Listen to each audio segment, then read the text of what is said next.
When you think of soldiers in World War II, images of rain-soaked trenches, freezing nights, and rationed supplies come to mind. In such harsh conditions, even starting a fire could be a matter of survival. Matches would fail in wind or damp, and early lighters were often unreliable, cumbersome, or entirely unavailable in the field. Yet ingenuity prevailed, and one simple rugged tool became a lifesaver, the World War II spark wheel. Designed to ignite tinder reliably, even in strong wind, it was compact, durable, and shockingly effective. Today we're going to explore how this spark wheel worked, why it was such a critical innovation, and how backyard enthusiasts and modern survivalists can adapt the same principles to ignite fire in any conditions. In the cold, wet and windy environments of World War II, conventional matches and lighters were unreliable. Matches could be blown out before catching or become unusable when damp. Early liquid fuel lighters were delicate and could leak, freeze, or fail unexpectedly. Even simple friction-based methods like fire ploughs required skill, patience, and dry conditions. Yeah, all luxuries that frontline soldiers rarely had. The failure to start a fire wasn't merely an inconvenience, it directly impacted warmth, morale, cooking, and, in some cases, survival. Soldiers needed a method that worked consistently in adverse conditions, and the spark wheel offered exactly that. At its core, the spark wheel was elegantly simple.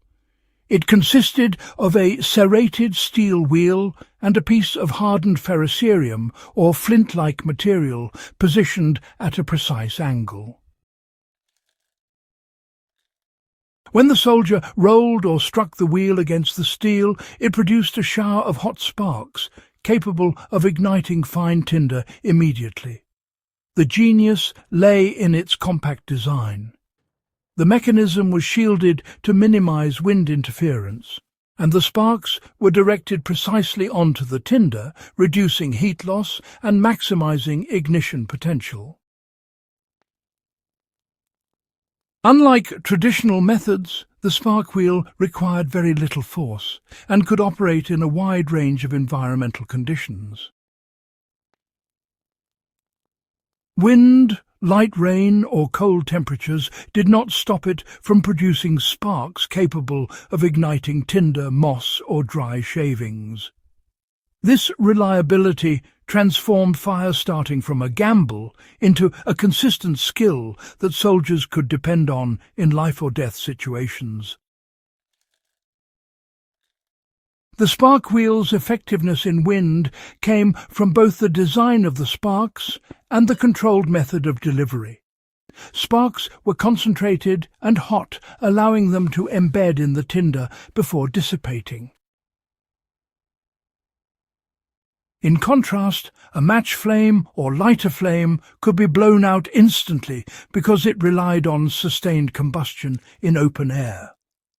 The spark wheel, however, delivered heat directly to the tinder in microbursts, giving it the critical energy needed to ignite before wind could disperse it.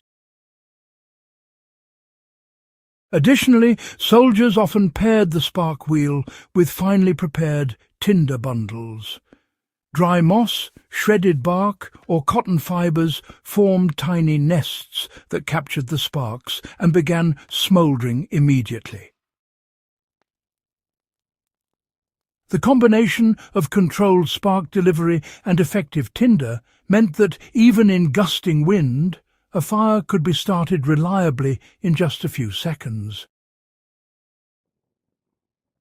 World War II soldiers carried spark wheels in their kits, often alongside tinder and emergency fire-starting materials. In the field, they would gather dry moss, shredded wood, or other fine tinder, place it in a small bundle, and strike the spark wheel to create ignition. Once the tinder smouldered, it could be transferred to kindling and gradually built into a larger fire. The method was not only faster than matches or lighters in challenging conditions, but it also conserved fuel, since even a small ember could be amplified into a usable fire. For modern backyard enthusiasts or survivalists, the principle remains the same. Preparing fine tinder ahead of time, keeping a compact spark-generating tool, and understanding the airflow around your fire site can allow you to start a fire in rain, wind, or snow. Even in emergency situations, a ferrocerium rod paired with proper tinder replicates the same mechanics that World War II soldiers relied on decades ago.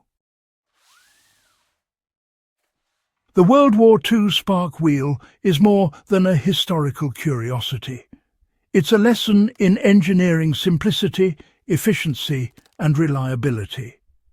It demonstrates that understanding how heat, sparks, and tinder interact can outperform more modern but less rugged tools. For anyone interested in survival, camping, or even historical reenactment, mastering a spark-based fire-starting method ensures independence from fragile matches, lighters, or batteries. In practical terms, the lesson is clear. Invest in a reliable spark-producing tool, prepare effective tinder, and focus on precise ignition rather than brute force. Small adjustments, like shielding your sparks from wind with your body or a hand, or pre-rolling tinder bundles, can drastically improve success rates. The spark wheel's enduring lesson is that efficiency and technique often matter more than sheer technology.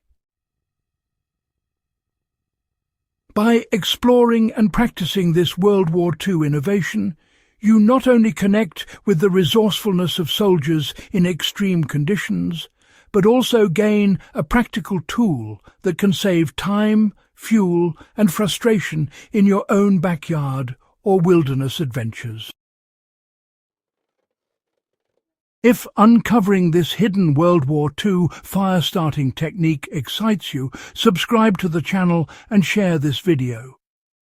Keeping these historical survival skills alive ensures that both knowledge and practical ability endure, giving you the tools to master fire in any conditions, just like the soldiers did.